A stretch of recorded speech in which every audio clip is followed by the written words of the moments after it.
O espírito mundano causa dissensões nas igrejas. Esse é um subtítulo colocado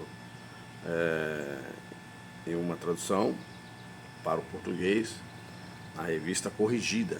Quando você lê a Bíblia Sagrada, na revista Corrigida, de João Ferreira de Almeida, você vê esse texto do capítulo 3 de 1 Coríntios ser subdividido dessa forma. E o subtítulo que se dá é: o espírito mundano causa dissensões nas igrejas. Por quê? Por que se subdividiu dessa forma? Para melhor compreensão. Porque muitos dos servos de Deus da igreja de Corintos, eles ainda não tinham abandonado as antigas práticas que permeavam a vida das pessoas antes da sua conversão a Cristo.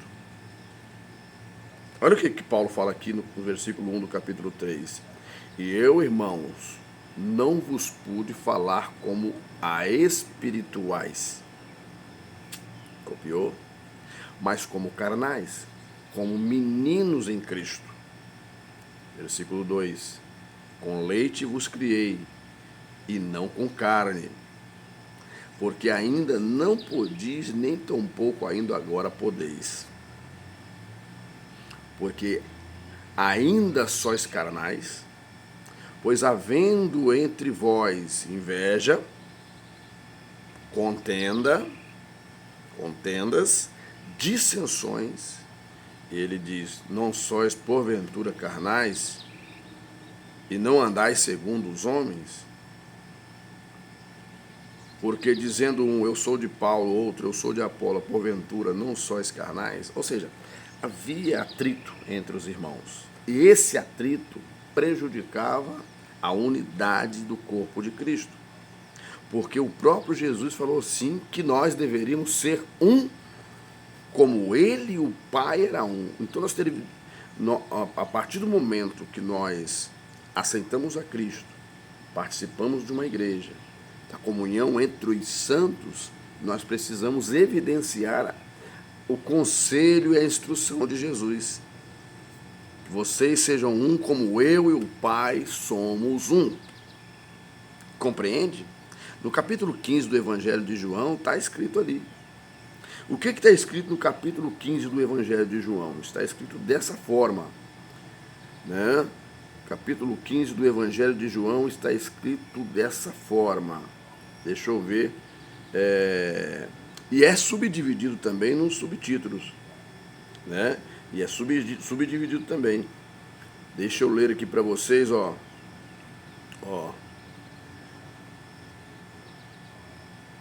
Versículo 12. O meu mandamento é este, Jesus falando, que vos ameis uns aos outros assim como eu vos amei.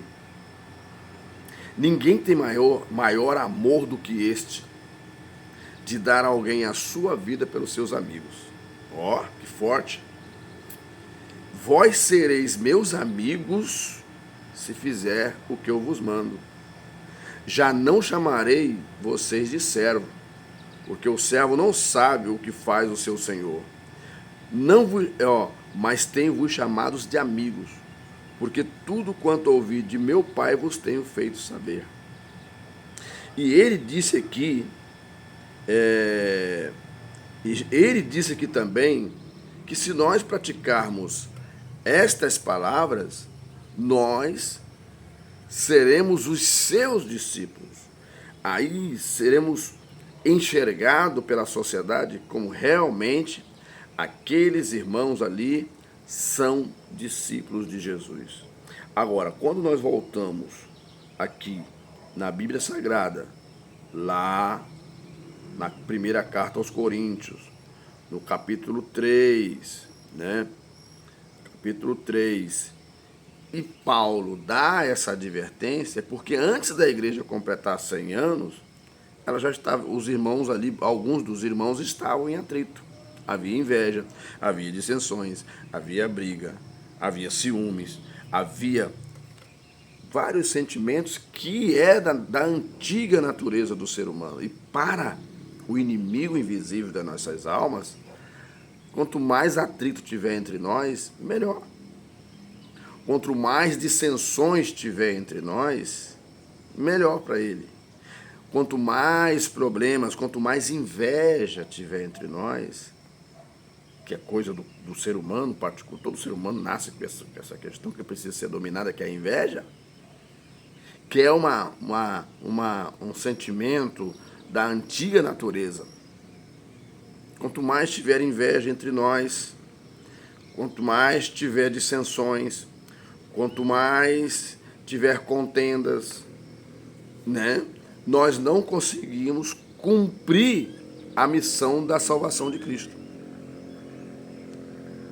E quem aceitar a Cristo como Salvador, levantar a mão para aceitar Jesus como Salvador, também terá dificuldade de compreender o reino de Deus na sua vida. Copiou? Então nós estamos numa vereda perigosa, que se nós não se atentarmos, nós podemos estar trabalhando na contramão da pregação do Evangelho. Quando você lê Gálatas capítulo 5, o que tem lá? O que tem em Gálatas capítulo 5? Se nós olharmos Gálatas capítulo 5, também vai evidenciar estes problemas. Vai evidenciar estes problemas. Ó, Gálatas capítulo 5, ó, fala sobre as obras da carne, obras do homem sem Deus. Ó, porque versículo 19 do capítulo 5, e aqui é subdividido no subtítulo também o Espírito de Deus e a natureza humana. É da natureza humana ter esses comportamentos. Ó, versículo 19. Vamos ler o 18 para compreensão. Mas se sois guiado pelo Espírito, já não estáis mais debaixo da lei. Que lei é essa? Né? Ó, porque as obras da carne são manifestas, quais são? Adultério. Está na Bíblia aqui. Como é que você pode viver uma vida de adultério e dizer que está anunciando o nome de Deus? Você não esqueceu que você vai ser condenado, não? Então, outra coisa, fornicação, relações extraconjugais, né? Versículo 19, impureza,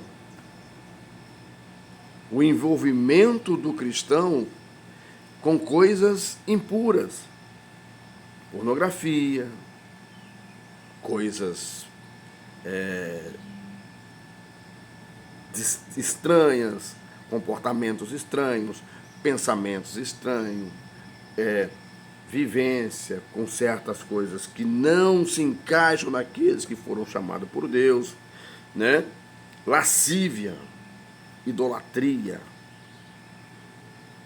aquele que adora ídolos, pode ser pessoas também, né? Ó, feitiçaria, quantos crentes feiticeiros tem aí? Desejando o mal do outro. Se Cristo já nos chamou, por que tem que desejar o mal do nosso irmão? Porque esse comportamento é de quem não tem a Cristo.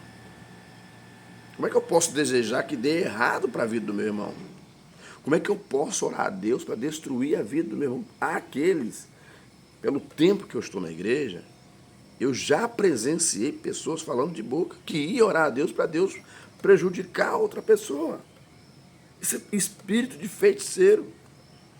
Que às vezes a gente pensa que é Deus que está agindo, o diabo vem e age, porque o meu coração é mau. Eu quero que a outra pessoa se dê mal.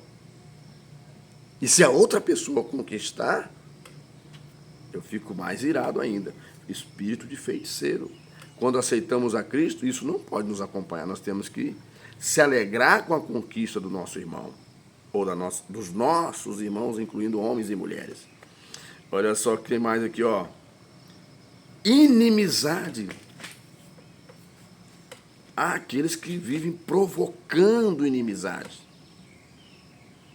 separando pessoas, criando castas dentro da igreja, criando grupos dentro da igreja.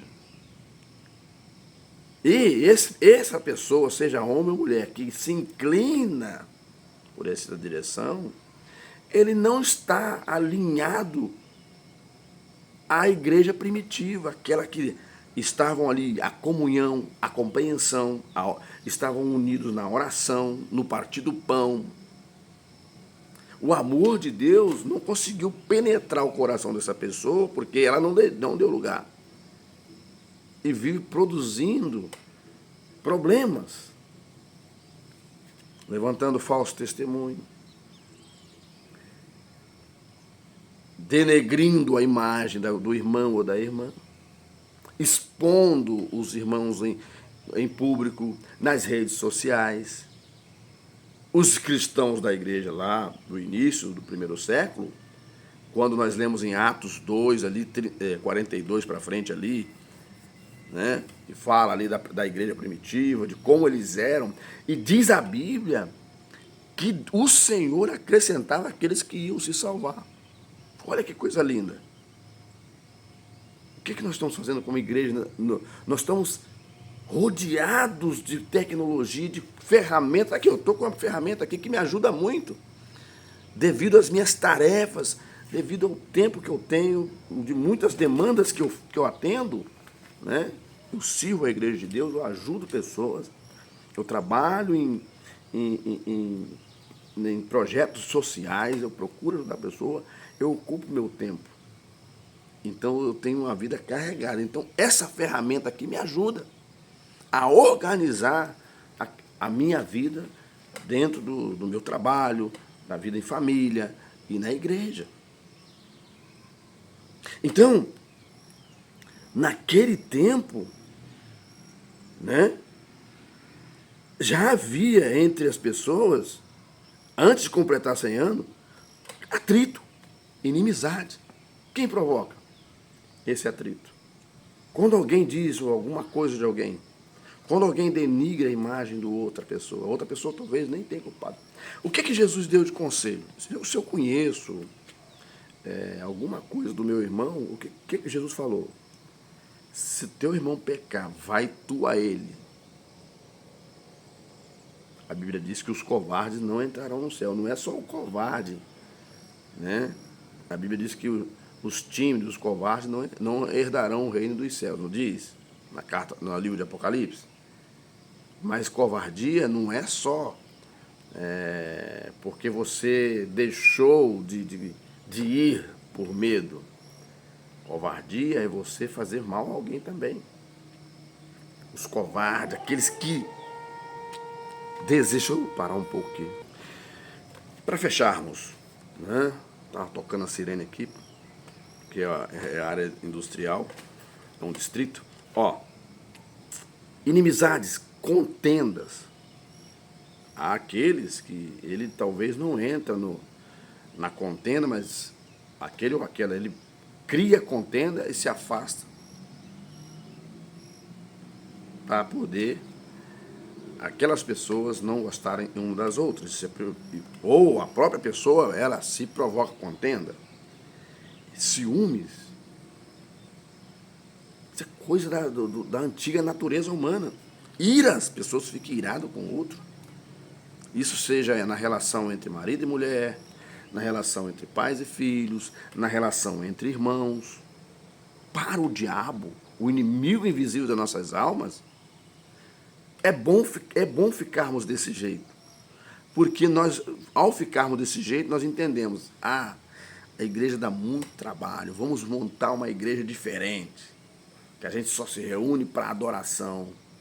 Aí não há uma preocupação com o pecado, não há uma preocupação contra a prostituição, não há uma preocupação em orientar contra o adultério, não há uma orientação como orientar a pessoa sobre a fidelidade, não há nada.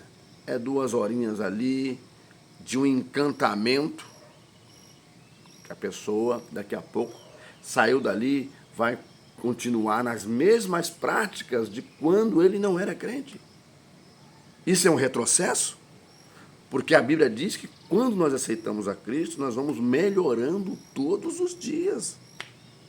A Bíblia não diz que a vida do servo de Deus não é como a aurora, a luz da aurora que vai brilhando mais e mais até ser dia perfeito. O crente não pode voltar para trás.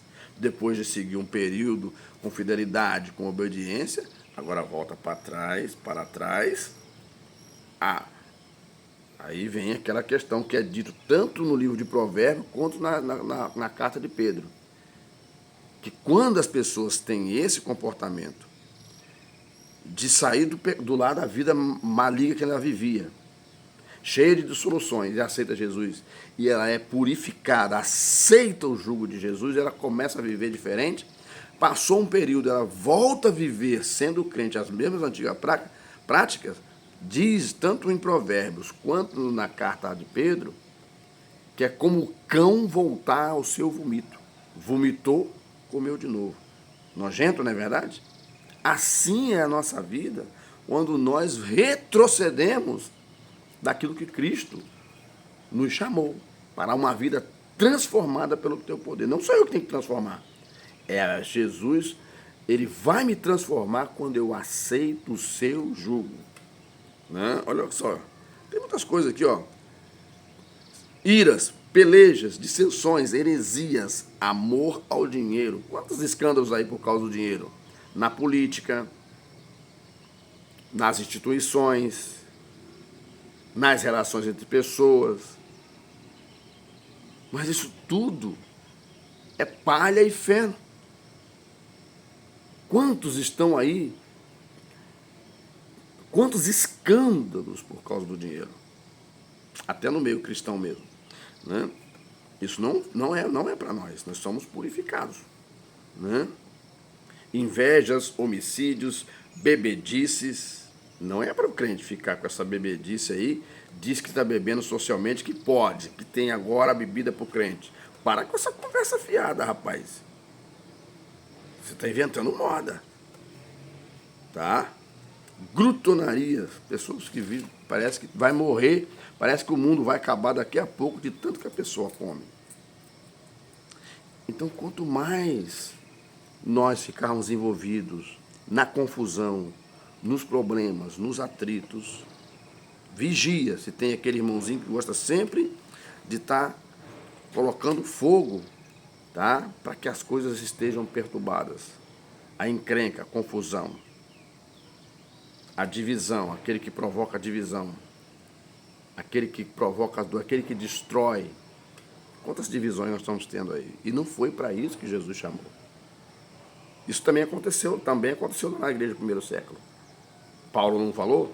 Olha, você disse que é de Apolo, outro disse que é de Cefa, outro disse que é de Cristo, outro fala que é de Paulo. Que é isso, rapaz? Está Cristo dividido agora? Então, quando os crentes, os cristãos, saem da essência espiritual de Cristo, eles pensam que estão fazendo certo, criando divisões. E a alma que precisa, olha, aumenta o número de pessoas que estão viciadas em entorpecentes. Você passa na cidade, todo mundo tá achando que é normal. Aquele que é espiritual, ele sabe que não é normal, que aquilo ali tem poder maligno ali, poder aniquilar aquela vida. Pessoas antes casadas, com a família certinha, está toda destruída. Você acha que isso é de Deus? Que isso é normal? Ah, não, é fim dos tempos. Fim dos tempos e você não vai fazer nada? Vai entrar no bolo também? Não. A Bíblia diz que se nós negligenciarmos o nosso compromisso, procrastinar, vamos pagar o dano. Então, se Cristo nos chamou para nós transformarmos pessoas, e nós temos que ter sempre a presença do Espírito Santo para nada da carne ficar tomando conta, tomando espaço na nossa vida. E assim seremos abençoados, seremos testemunhas de Jesus, alcançaremos mais pessoas, tiraremos mais pessoas debaixo do jugo do mal e seremos aprovados naquele grande dia. Você pode observar. E quando estamos envolvidos nessas coisas, não há espaço para todas aquelas coisas e ações e comportamentos que eu citei lá atrás. Porque aí eu estou dando lugar a Cristo. Né? Agora, quando fica essa bagunça toda aí, crente inventando moda, inventando formato de igreja diferente. Não, a igreja é de Cristo Jesus. A igreja de Cristo, a igreja é lugar de transformação. Para isso, Jesus ele veio e pagou o preço. E nós precisamos fazer a nossa parte. É só uma palavra de esclarecimento para que nós possamos se atentar ao propósito para qual Deus nos chamou. Deus abençoe a sua vida. Para quem não me conhece, eu sou o evangelista Marcos Roberto Rosa. Eu sou servo na igreja do Ministério IEAD. Também estou servindo a congregação em Alto Moledo, Itaoca Pedra, Cachoeiro de Itapemirim, Espírito Santo. O meu pastor presidente é o pastor Haroldo Pascoal, a qual mando um grande abraço para toda a igreja e ministério do campo inteiro, também para toda a minha família, minha esposa Rosilene, meu filho pastor Rafael, a minha filha Kemily, a minha filha Késia, a minha nora Áquila, a minha neta Alicia, o meu neto Rafael Júnior, os meus genros, o Bruno e o Tércio. Grande abraço. Também quero mandar um abraço aqui para minha mãe Maria Rita Rosa. Tá bom, mãe? Se hoje eu sou um servo de Deus, é porque a senhora teve o trabalho de me levar para a igreja quando eu era criança. E eu te agradeço muito, mãe, por me dar um presente tão bom, que é viver na presença de Jesus. Tá bom, mãe? A senhora começava a arrumar a gente às 5 horas da tarde. Nós éramos se não me engano, acho que éramos em 7, né? 7 ou 8. Nós éramos 7 ou 8 irmãozinhos. E a senhora arrumava nós tudinho, começava de tardezinha já, preparando as coisas. E outra coisa, meus queridos irmãos, eu sou daquele tempo do ferro de brasa. Já eu presenciei a minha mãe passar roupa com ferro de brasa, tá? Aqui na Itaoca tinha lugares que não tinha energia naquele tempo. Tinha ruas que não tinha energia. E mamãe usava um ferro de brasa. Eu lembro que ela usou esse ferro de brasa algumas vezes. Depois mudamos para uma casa que tinha energia. Aí as coisas mudaram, tá bom? Grande abraço. Isso é história, isso é história. Tem muita coisa aqui que... E a chapinha, né? Que as mulheres usavam, a mamãe tinha uma, esquentava no fogão a gás. São coisas da história que traz assim uma lembrança muito gostosa da nossa infância, que passou muito rápido. Começamos a trabalhar cedo, mas eu fico muito feliz com a minha mãe, que ela lutou com a gente para que nenhum de nós pudesse se perder. O que ela pôde fazer é levar a gente para a igreja, porque ela ficou viúva muito cedo. Tá bom? Um grande abraço a todos. Curta os nossos vídeos, comente, compartilhe, porque aqui a nossa intenção é cumprir o ídolo de Jesus, quanto à paz, quanto ao entendimento, quanto à salvação. Deus abençoe a sua vida.